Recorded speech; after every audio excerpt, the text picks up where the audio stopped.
Bonjour chers téléspectateurs, très ravi de vous revoir encore et nous recevons vos feedbacks, ça nous encourage, vraiment ça nous fait du bien. Écoutez, je suis venu vous parler d'une épidémie très grave, d'une épidémie vraiment grave. Écoutez, l'épidémie de la grossesse. La grossesse est une maladie, oui. Elle est une maladie que beaucoup ignorent d'ailleurs. Et la majorité des gens ne l'ont jamais su. Mais aujourd'hui, moi, je vous l'ai dit, la grossesse est une maladie. Elle est une maladie physiologique scotome, paralysée du diaphragme fluvial de l'hypersthésie salivaire. Elle est causée par des micro-organismes appelés sémences Yamasculimus. Vous avez bien retenu, sémences Yamasculimus, véhiculées par l'homme fécond et fréquentes chez la femme fertile. Je l'ai bien dit tout à l'heure, la grossesse est une maladie dont les symptômes sont les suivants.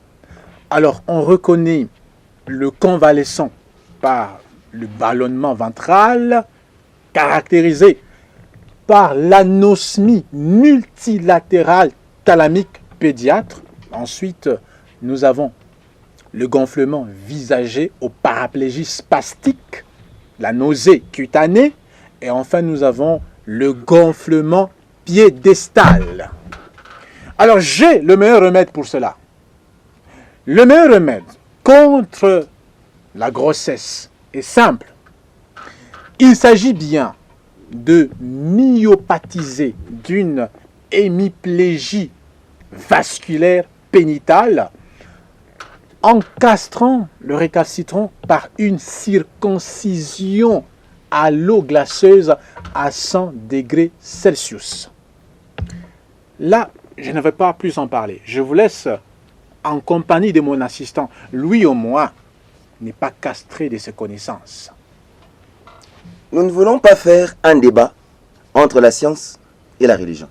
Mais nous sommes de ceux-là qui pensent qu'après que Dieu ait créé l'homme et la femme, il leur a confié la tâche de continuer l'œuvre de la création. On parle de la grossesse lorsque deux personnes de sexe opposé, l'homme et la femme, ça veut dire quand l'homme dépose sa sémence chez la femme. Scientifiquement parlant, on parle de la rencontre du spermatozoïde et de l'ovocyte 2. Et ce mélange-là, cette rencontre va former un œuf qui va s'asseoir dans l'utérus et qui va commencer à se développer. Et c'est cette période-là qu'on appelle la grossesse. Et après 9 mois, la femme va accoucher et on aura un enfant. Écoutez, c'est bien d'avoir des enfants. Mais je reviens à ce que le docteur professeur Perlimpinpin a dit. Nous en avons abusé. Vous savez, lorsque madame tombe enceinte, et il vient le dire à messieurs, fort malheureusement, nos réactions, nous les hommes, sont toujours les mêmes. On ne digère pas. On pose des questions telles que où, quand, comment. Comme si c'était un travail scientifique. Et conséquence, les naissances indésirées font en sorte que les enfants descendent dans les rues.